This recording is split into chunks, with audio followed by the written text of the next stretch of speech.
Hola, ¿qué tal? Mi nombre es Marlene Vargas, soy alumna del Centro de Estudios Superiores Allende de la Maestría de Docencia.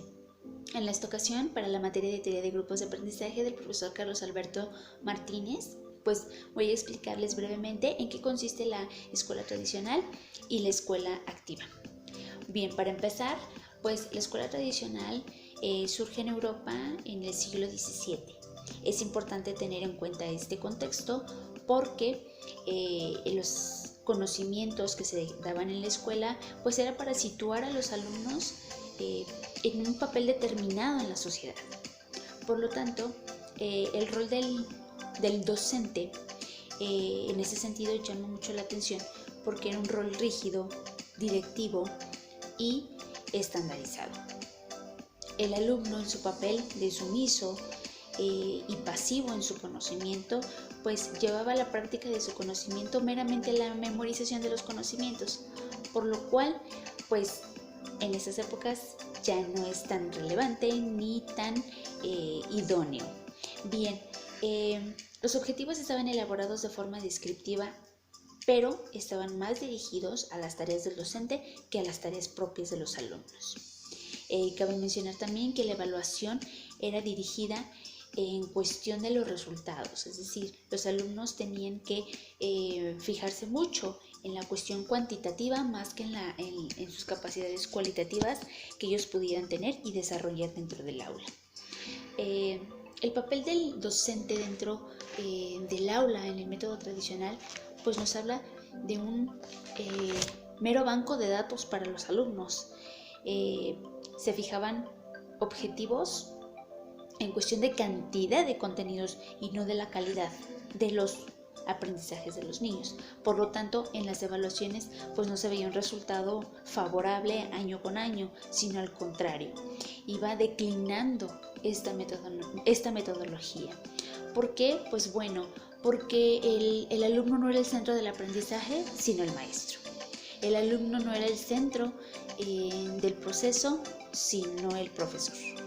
El alumno era pasivo y solamente era retroalimentado con información, pero era poca la participación que el alumno tenía para la construcción de ese conocimiento.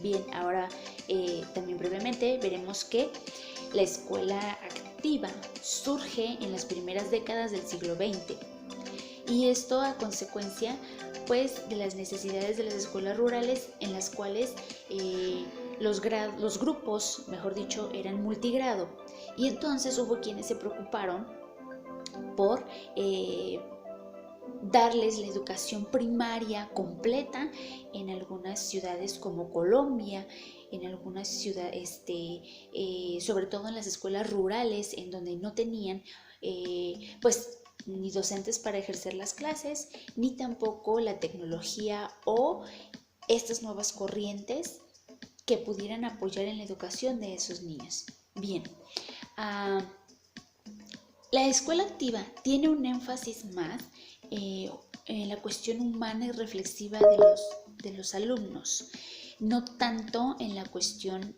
cuantitativa, sino cualitativa. Por lo tanto, se centra mucho más en el humanismo. Se valora el proceso de asimilación de los conocimientos y la comprensión de los conocimientos mediante la práctica.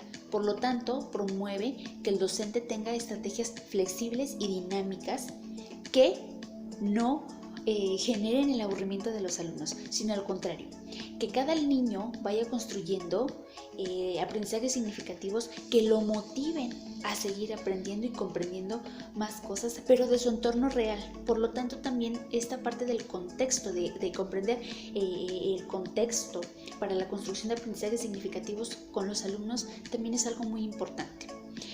Otra cosa de las que genera, o más bien persigue, esta nueva escuela, pues es la flexibilidad que el docente tiene dentro del aula. Es decir, ya no tiene que ser tan lineal y metódico.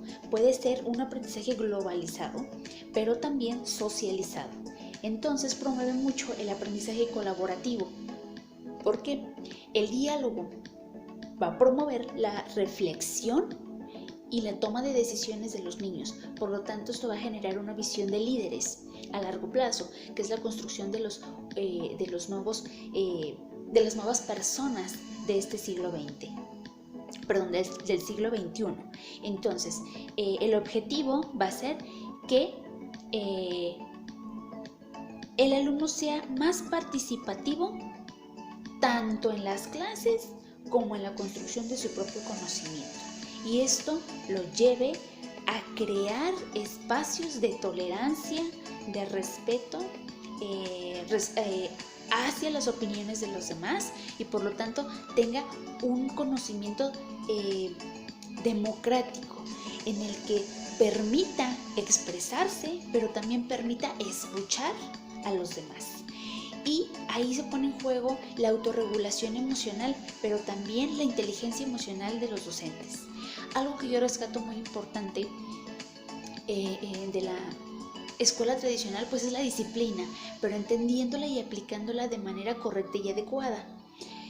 Podemos tener disciplina en el aula mediante la autorregulación emocional de los niños, pero los docentes primeramente tenemos que estar capacitándonos para hacer este cambio de paradigma, no un caos, sino un acierto a nuestra práctica docente.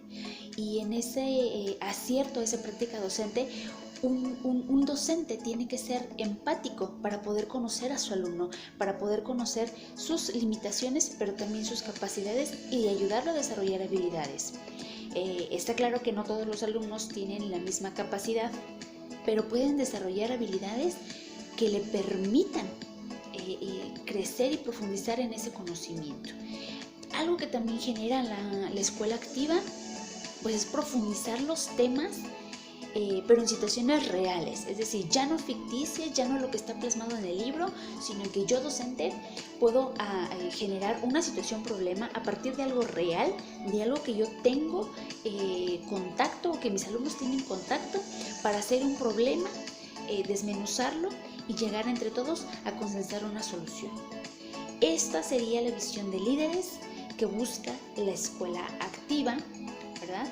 Y a final de cuentas también promueve un aprendizaje significativo. Ausubel ya nos indicaba que cuando tenemos o logramos un aprendizaje significativo, pues queda guardado en la memoria y entonces el proceso de memorización es diferente al que se tenía concebido en la escuela tradicional, la cual era la mera repetición de lo que ya se daba y entonces generaba aburrimiento. La memorización en esta escuela activa pues se refiere más a los procesos metacognitivos que logremos desarrollar con los alumnos si tenemos una metodología más flexible, más dinámica, pero también más reflexiva a conciencia de lo que verdaderamente quiere y tiene que aprender nuestros alumnos. Conocer a nuestros estudiantes pues nos ayuda a intervenir oportunamente y eficazmente. Ya no lo tenemos que hacer hasta el final, que era lo que sucedía con la metodología tradicional.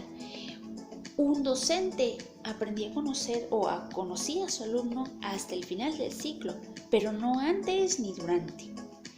La escuela activa eso es lo que promueve. Una vez que tú interactúas con tus alumnos, pues aprendes a observar su comportamiento, a observar su conducta y entonces intervenir oportunamente. A final de cuentas, lo que la escuela activa promueve, pues es este cambio del comportamiento democrático que nos va a llevar a construir un mundo de paz, como lo decía María Montessori. Un mundo que promueve la competencia, pues promueve la guerra. Y esa no es la intención. La intención es cambiar el paradigma, pero no solamente de los estudiantes, sino también de los docentes. De los docentes como formadores de esas personas que van a crecer, que van a ocupar los puestos que tenemos en nuestra sociedad. Y entonces hay algo bien importante que también mencionan en la escuela activa. Debemos de educar para generar ambientes y promover el conocimiento social. Es decir, nosotros aprendemos de nuestro medio, de nuestra familia, de la escuela, en general de nuestro entorno. Entonces, como docentes tenemos esa responsabilidad de concientizar tanto a los padres de familia como a la comunidad, como a nosotros entre escuela, a nuestros alumnos. Y a que ese entorno de conocimientos pues se construyan sobre esos conocimientos que ya tenemos unos nuevos. Y entonces generaremos un cambio de paradigma verdadero. Construir sobre lo ya construido, pero de manera revolucionaria, reflexiva y que promueva un cambio verdadero de ideas, de pensamientos, pero sobre todo de actitud, que es la parte humana en la que se apoya la escuela activa. Tener un cambio de actitud, mejorar nuestra actitud o aceptar nuestra actitud, para desde ahí, desde la parte emocional, entonces poder tener o desarrollar con mayor eficacia una inteligencia pues racional. Y bueno, pues por mi parte es todo. Muchas gracias.